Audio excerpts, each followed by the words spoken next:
Մենք այսօր խոսելու ենք կենսաչափական համակարգի ներդրման աշխատանքներից եւ այդ գործընթացին անդրադառնալու ենք վիզաների ազատականացման գործընթացի համատեքստում։ Խնդրեմ Տիկին Դավթյան, փաստորեն արդեն հաղթողի անունը հայտնի է, խնդրեմ ներկայացրեք, թե այսուհետ ինչ գործընթացներ են հետևելու, կազմակերպությունը կա, առաջիկայում ինչ աշխատանքներ իրականացվելու։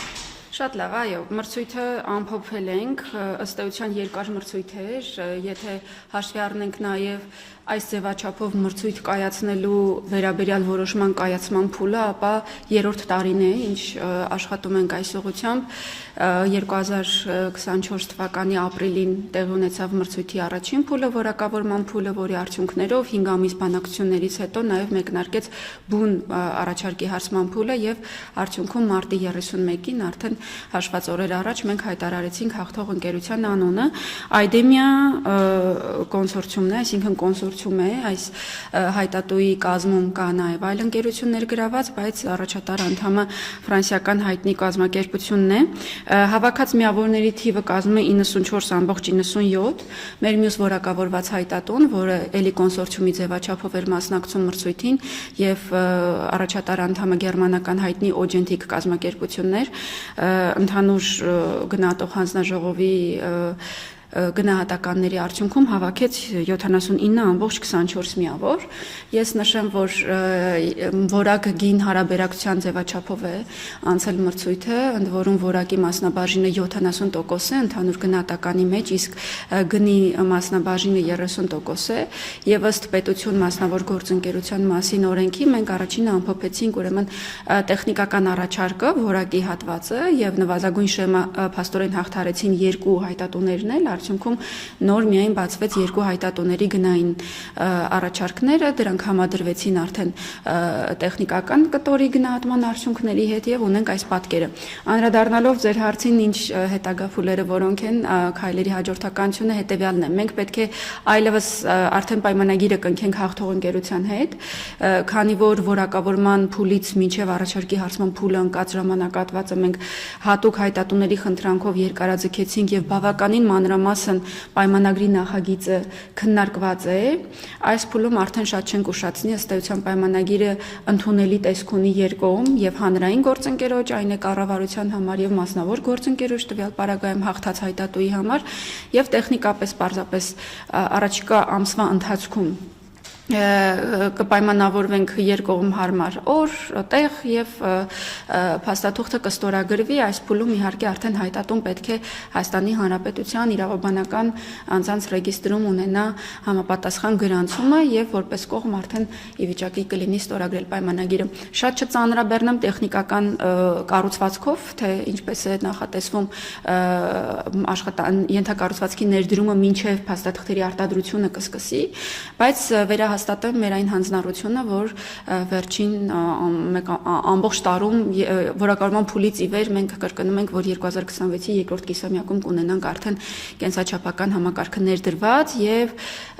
փաստաթղթերը կլինեն շրջանառության մեջ, կսկսենք տրամադրել քաղաքացիներին։ Բայց կխնդրեմ ներկայացնեք նոր գրասենյակներ են ունենալու, քանիսն են լինելու Երևանում, մարզերում, տեխնիկական հագեցվածությունը, կադրերի վերապատրաստումը, ինչ են կանելու։ Բոլորովին նոր կոնցեպտ ենք ներդնելու հանրային ծառայությունների մատուցման, կարծում եմ նաև օրինակելի փորձառություն կլինի մեր պետական մյուս գերատեսչությունների համար, ոչ թե ՊՄԳ ձևաչափը նկատի ունեմ, այլ ծառայությունների մատուցման որակը,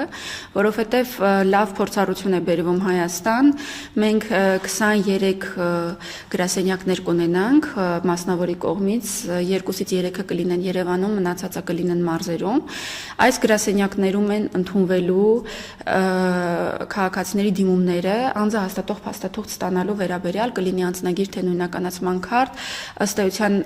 այլ տեսակի անձահաստատող փաստաթղթերը եւս նույն ձևաչափով է դիմումների ընդունումն ու փաստաթղթի տրամադրումը կատարվելու, ինչ նկատի ունեմ ասելով այլ տեսակի անձահաստատող փաստաթուղթ, այլ իրավական կարգավիճակներով Հայաստանում փաստաթուղթ ստացող անձանց մասին է խոսքը, կլինի փախստական քաղաքացիություն չունեցող անձ կամ մոտայգրացի, որը ունի կացության կարգավիճակ, գիտեմ, որ կան մտահոգություններ մեր հանրային ընկալումների իմաստով, որ քիչ է գրասենյակների թիվը, մենք նախկինում ունեինք 63-ը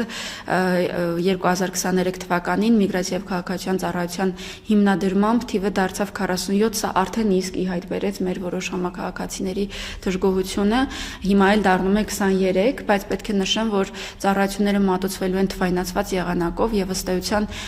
գրասենյակ մոտենալու անհրաժեշտությունը դառնալու է մի քանի տարին մեկ անգամ, եթե մենք նկատի ունենանք, որ ունեինք իրավակարգավորում, որը ժողովուրդը անվանում էր ելքի կնիկ, այդ անձնագրի վավերականության մասին նշման վերաբերյալ է խոսքը օտարերկրապետություններում եւ մեր հայրենակիցների մեծ մասը ամեն տարվա ռեժիմով այդ կնիքը թարմացնում էր 1 տարով, այդ պայմաններում այո, գուցե իմաստ ուներ, որ այդքան շատ եւ լայն աշխարհագրական բաշխվածություն ցանց ունենա,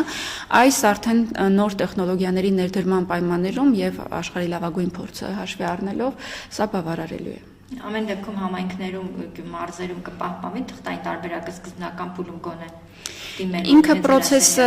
թվայնացված է գրասենյակում դիմի անձը թե էլեկտրոնային եղանակով, այսինքն բիոմետրիկ տվյալների հավաքագրումը թղթային process չի ենթադրում, ոչ որևէ թուղթ չի լինելու, բայց անձը ով կդժվարանա այդ նախագրանցում կոչվող գործընթացը իրականացնել կայքի միջոցով էլեկտրոնային հարթակում տանից, նա կարող է մոտենալ իհարկե գրասենյակ եւ այսպես թե այնպես կենսաչափական տվյալների հավաքագրումը տեղում է իրականացվում, մատնահետքի, դեմքի նկարանման աշխատանք է տարվում նոր տեխնոլոգիաներով, ինչպես նշեցի, մենք խոշոր միջին եւ ըստ էության միջին եւ խոշոր գրասենյակներում ներդնելու ենք բոլորը մեկում կոչվող